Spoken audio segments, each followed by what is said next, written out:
I have been reading The Wheel of Time for the past month or so, and my recent videos on the series would, of course, tell you that I've been reading through them. And I just finished the fifth book now, Fires of Heaven. I finished it today, and this, like all of my other discussions of the book, have no notes. It took me long enough to read this time that um, I'm not exactly aware of what I think of the other books in the series entirely. Like, a lot of events were so long. It feels like a lot of events were so long ago in the previous four books that I'm often not sure what goes where. It's kind of difficult to remember. But this was a very fun um, read.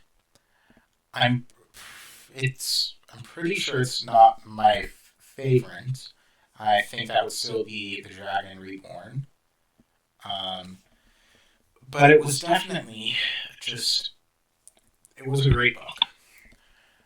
So basically, at this point, at the start of this book and the Wheel of Time, the Fires of Heaven, book five, um, Rand al'Thor is in the Aiel Waste. He is at the city of Ruidian, trying to gather the Aiel tribes together in order to march over the Dragon Wall, bring order to the Westlands in preparation for the last battle. And, you know, he's just preparing he's preparing to march on the Westlands. The other perspective we get in this book, we only get two different plot lines instead of the three of the last book. So in this book, we get to follow Nynaeve and Elaine. Um, and this was, and what was interesting about this book, what I noticed, is that it really felt like there wasn't a climax, which is not something I would say about all the previous books.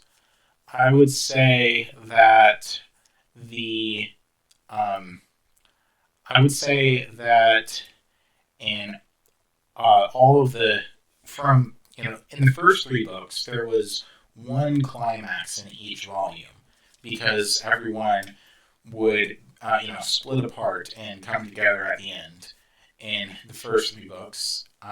And everything in the story clearly led up to a climax in the first three books. In the fourth book, there were three different storylines, but each of those storylines still had a satisfying climax. In the case of the Fires of Heaven, though, there wasn't this big. It sounds like there should be because of the name, but there wasn't this big climax at the end of the book. What it felt like is that you have the Rand story. It's leading up to the battle in the battle over Cairhien, and Elaine and Nynaeve's story is a it's leading up to a second battle with Moghedien. And that's what it's leading up to for most of the novel. And of course, there is these snippets of Queen Morghase's story of Andor throughout the novel. And there's nothing from Perrin. But um, ultimately, most of the book is leading up to a battle with Moghedien on one end and the the battle with Moghedien on one end and the battle at Cairhien on the other.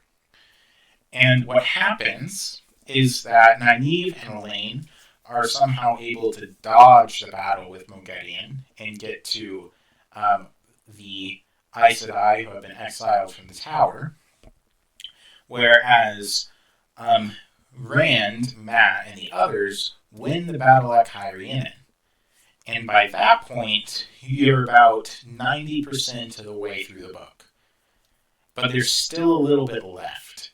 And that little bit left, I found it really interesting because it felt like it was a second story. And it's very tiny, but it felt like it had its completely own its own its own plot arc.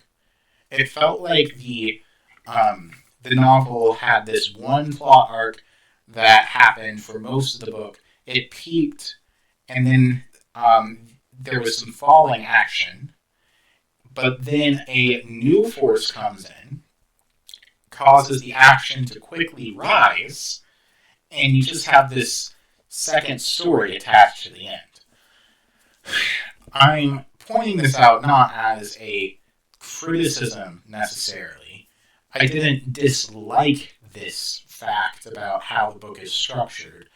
I'm just saying that it is not, I don't think it's structured like a normal novel, which, 5 volumes into the series, you can play with structure a bit. But it definitely felt like the Fires of Heaven could have technically been split into 2 books, but the reason it's 1 book is because the second book that could be taken out of it, the Caemlyn plot arc, it took up so little space that, it needed to be attached to the previous book in order to function. It's way too small to be its own volume, but it feels like the next season. It doesn't feel like this natural continuation of the plot of the novel. It seems like its own plot arc. Which, again, I just found that very interesting. So, given how overall, I would say that I would split the Fires of Heaven into 2 parts. The one focused on Cairhienin and the Aes Sedai at Salidar, and the second part focused on Caemlyn.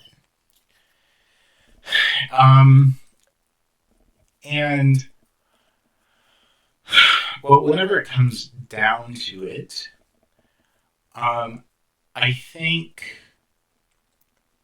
the book was a little bit slow. It didn't feel like a slog, which I know that people say slog comes up and it's coming up in 2 books. It did not feel slow, but it is true that in this novel, it seems like not a lot happened. At least for the first part, the first massive part. Not a lot happens. And I do think the battle at Cairhienin was actually pretty climactic. But it was one of those books that's easy to read. That was a lot easier to read slowly. It took me 3 weeks instead of 2, so yeah, it was easier for me to read slowly. And I don't think that's a bad thing necessarily. I'm wanting more of these books that can be read slowly as I'm getting further and further into the series. Books that aren't as intense. And then having at the end of this story just a completely separate, much more compact plot arc, the Caemlyn plot arc, and a lot more happens. I think that was intended to be the climax, but it doesn't feel like the climax. It just feels like a second story. It would be easy to read it in one sitting. I ended up reading it in 2 or 3, but that Caemlyn plot arc, that Caemlyn section, was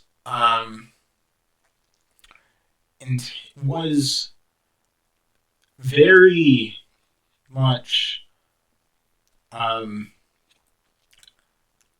it was well written, and I liked how short it was. was and how much happened in it.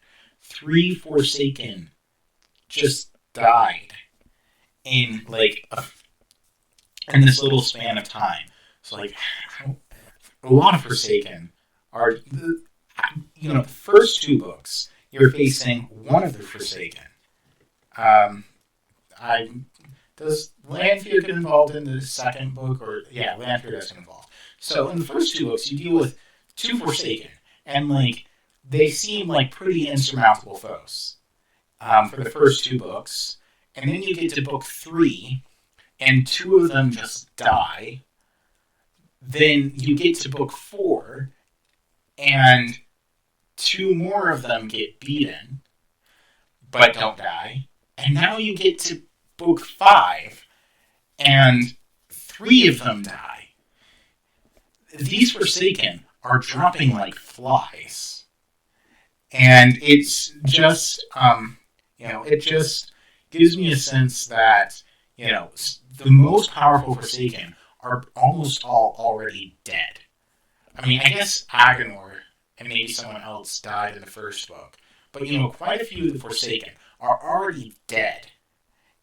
And so how many are left? There's not that many left. And I just get the sense that a lot of the future books are going to be cleaning up the Forsaken, just getting rid of them. They're not necessarily necessary, but just getting rid of the Forsaken. Let's get rid of them. I feel like the next few books, it's just going to be going through the Forsaken, cleaning them up, and I don't necessarily think the coming Forsaken are going to. They don't feel that threatened anymore. We've already seen so many of them die so easily that it just feels like, the Forsaken's lives are almost getting cheap. And of course, spoilers, there is one of the Forsaken dies in a situation where Moiraine kind of disappears also. And it happens in such a way that when I read it, I was like, I don't really believe that this character is dead. You're not showing it on screen. You're sending her to some alternate dimension. But, I know that it's possible to get out of that dimension. Maybe not because of how things have changed, but, it should be possible to get out, right? But, I mean, I don't know. I guess I don't have much to say about the Fires of Heaven, except that maybe this is the first book where I really feel like the title doesn't mean enough. The titles of the first 4 books had were really thematic for each one. You have the Eye of the World focusing on the journey to the literal Eye of the World, or the place called the Eye of the World. That was the first book. The name, the title, and the plot, they lined up. It was thematic. Second book, you have the Great Hunt for the Horn. And it's called Great Hunt. I mean, the Hunt for the Horn was a central part of the novel. And in the third book, it's called The Dragon Reborn. And what happens in that book? Rand declares that he's the dragon. It's all about Rand declaring that he's going to be the dragon. Fourth book, The Shadow Rising. What's that about? It's about the shadow rising, that it's spreading everywhere, that it's getting more powerful, and the people who are fighting it are basically losing control and trying to get a handle of things. The shadow is rising in book 4. It's more of a generic title than anything that happened before. But then we get to the Fires of Heaven.